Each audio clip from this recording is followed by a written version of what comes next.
بسم اللہ الرحمن الرحیم۔ السلام علیکم ناظرین، بہت بڑی خبر۔ تحریک لبیک پاکستان اور سپہ صحابہ کے درمیان اتحاد۔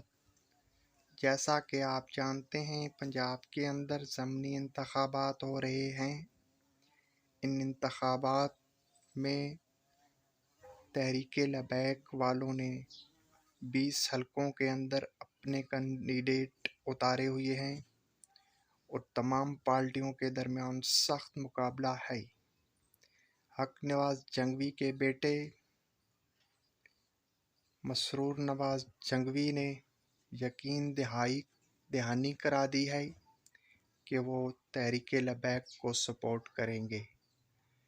ناظرین، میرا چینل سبسکرائب کریں اور بیل آئیکن کا بٹن دبا دیں۔ نئی ویڈیو آنے تک اجازت، اللہ حافظ۔